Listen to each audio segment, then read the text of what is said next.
Samsung A10s, অনেক আগের একটি ফোন। এতে কাস্টমার খুব যত্ন করে মনে হয়, চালিয়েছে এতদিন, কোনো সমস্যা হয় নাই। এখন নিয়ে আসছে আমার কাছে হ্যাং লগো স্যামসাং, এসে দাঁড়িয়ে থাকে।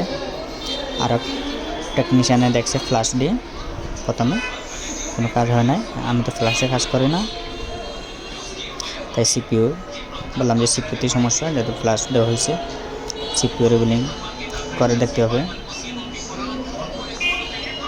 তাই সুন্দরভাবে সিপিইউ রিবিলিং করে দিলাম। খুব নিখুঁতভাবে যদি কাজ করেন তাহলে মনে টানবে যে কাজ হবে 100%। আর আইসি তুলতে খুব কেয়ারফুল, তোলার সময় অনেক সময় নষ্ট হয়ে যায়। হিট দিবেন 350 থেকে 330, এতটুকু দেবেন। প্রথম তুলতে একটু হিট দিবেন, আর লাগানোর সময় একটু হালকা পাতলা দেবেন, তাহলে আপনার কাজ সাকসেসফুল হবে ইনশাল্লাহ।